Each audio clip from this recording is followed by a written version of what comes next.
Halo adik-adik, Assalamualaikum.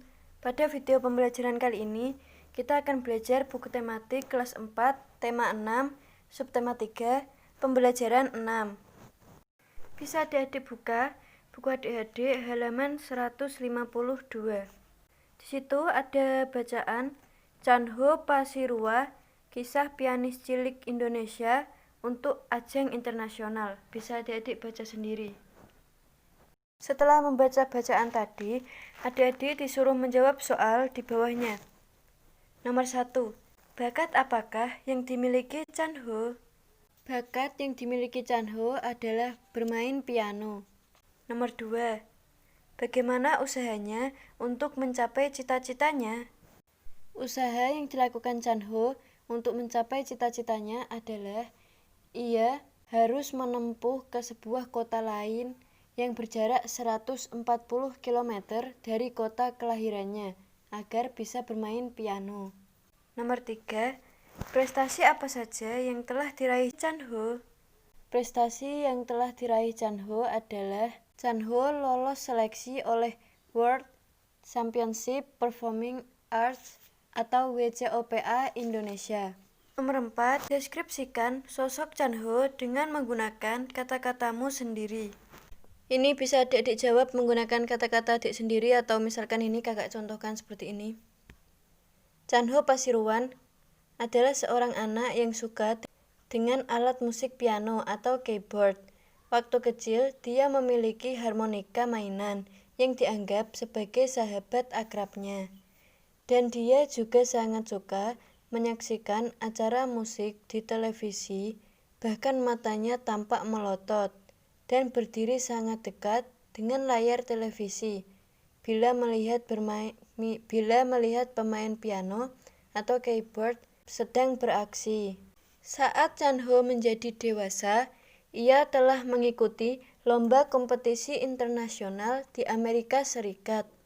Chanho juga akan mengikuti perlombaan di kejuaraan dunia seni pertunjukan atau World Championship Performing Arts WCOPA 2016. Ayo membaca halaman 154. Pilihlah satu puisi yang dapat kamu ambil dari mana saja untuk dideklamasikan. Ayo lakukan langkah-langkah berikut. Yang pertama, pastikan puisimu terdiri atas paling sedikit 2 bait. Kemudian, pelajari puisi tersebut dengan saksama untuk memahami isi puisi. Tuliskan isi puisi tersebut dalam bentuk paragraf. Yang ketiga, tentukan ekspresi wajah yang akan mewakili isi puisi. Yang keempat, pelajari rima dan irama puisi untuk menentukan jeda dan tekanan. Gunakan tanda jeda dan tekanan pada beberapa kata untuk menguatkan makna. Yang kelima, hafalkan puisi baris per baris. Kemudian deklamasikan beberapa kali untuk memastikan pelafalan, jeda dan tekanannya tepat. Pastikan ekspresi wajahmu tepat pada saat mendeklamasikan puisi. Dan deklamasikan puisimu di depan kelas dengan percaya diri. Jadi adik-adik disuruh memilih satu puisi, kemudian disuruh memahami isi puisinya, dan adik-adik disuruh menulis isi puisinya dalam bentuk paragraf. Kemudian adik-adik tentukan ekspresi wajah yang akan mewakili puisi, misalkan senang, sedih, marah, atau dan lain-lain. Kemudian adik-adik pelajari rima dan irama puisi untuk menentukan jeda dan tekanan seperti yang sudah dipelajari pada pembelajaran yang lalu. Terus gunakan tanda jeda dan tekanan pada beberapa kata untuk menguatkan makna. Kemudian hafalkan puisi dan deklamasikan di depan kelas dengan percaya diri. Misalkan kakak contohkan seperti ini. Contoh puisinya yang kakak pilih, puisi Penari, karya Has Cahya Triyon Laksono. Ini puisinya. Kemudian isi puisinya kan yang ditanyakan isi puisinya. Nah, isi puisi tersebut ialah menceritakan tentang keindahan seorang penari ketika sedang menari. Penari bergerak dengan anggun. Jemarinya yang lentik berpadu indah dengan derap langkahnya yang gemulai mengikuti irama yang mengalun syahdu. Lirikan matanya dapat berubah dari yang tajam menjadi indah.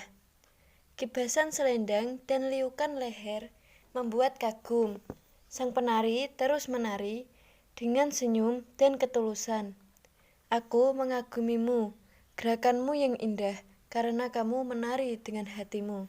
Kemudian, sesuai dengan isi puisi tersebut, maka ekspresi yang harus ditunjukkan yaitu ekspresi bangga dan bahagia. Ayo berkreasi. Melakukan kegiatan seni memang menyenangkan. Kegiatan berkesenian membantu kita untuk mengekspresikan perasaan terhadap peristiwa di sekitar kita. Selain seni sastra, seni rupa merupakan salah satu seni yang membantu kita untuk menuangkan gagasan ke dalam bentuk dan bahan yang berbeda. Sebelumnya, kamu telah mempelajari seni rupa berupa montase dan kolase. Kamu akan lebih banyak mengetahui tentang mozaik. Mozaik adalah pembuatan karya seni rupa 2 atau 3 dimensi yang menggunakan bahan dari kepingan-kepingan yang sengaja dibuat dengan cara dipotong-potong atau sudah dibentuk potongan. Potongan-potongan tersebut kemudian disusun dengan cara ditempelkan pada bidang datar menggunakan lem. Kepingan benda-benda itu antara lain kepingan pecahan keramik, potongan kaca, potongan kertas, potongan daun, dan potongan kayu. Untuk membuat garis yang membatasi ruangan atau bidang, digunakan tempelan-tempelan yang berbeda warna. Mozaik dibuat dari bahan-bahan yang sifatnya lembaran atau kepingan yang kemudian ditempel pada bidang datar sehingga membentuk sebuah gambar. Langkah-langkah membuat mozaik. Pertama-tama, siapkan alat dan bahan yang akan digunakan dalam membuat mozaik. A. Kertas origami, kertas koran atau majalah bekas, dan biji-bijian. Terus siapkan juga lem, pensil, penghapus, kertas gambar A4, sama gunting atau pelubang kertas. Yang kedua, buatlah sketsa atau gambar pola pada buku gambar sesuai dengan keinginan kita. Misalnya seperti gambar di bawah ini. Adik-adik lihat sendiri. Kemudian, potonglah kertas tersebut menjadi potongan kecil-kecil. Yang keempat, tempelkan satu persatu potongan kertas yang sudah disiapkan pada sketsa atau gambar pola yang telah dibuat. Untuk menempelkan potongan kertas tersebut, kamu dapat menggunakan alat bantu seperti jarum atau benda runcing lainnya. Dan yang terakhir, tutupi pola secara menyeluruh dengan kertas warna-warni sesuai dengan keinginanmu. Jadi ini adik-adik disuruh membuat mozaik. Nah, itu cara buatnya, tinggal adik-adik siapkan alat dan bahannya. Kemudian adik-adik membuat sketsa atau gambar pola pada buku gambar adik-adik. Terserah polanya sesuai dengan keinginan adik-adik. Kemudian potong kertas tersebut menjadi potongan kecil-kecil. Kertas itu kertas yang disiapkan tadi, bahannya itu bisa kertas origami, kertas koran, atau majalah bekas. Seperti itu potong menjadi kecil-kecil. Kemudian tempelkan satu persatu potongan kertas yang tadi. Tempelkan pada pola gambar yang sudah adik-adik gambar. Tempelkan di sketsa yang sudah adik-adik gambar tadi. Kemudian tutupi pola secara menyeluruh atau tempelkan semua potongan-potongan kertas tadi di sketsa gambar adik-adik. Sekian video pembelajaran kali ini. Semoga dapat membantu adik-adik. Jangan lupa klik like dan subscribe. Terima kasih sudah menonton. Wassalamualaikum warahmatullahi wabarakatuh.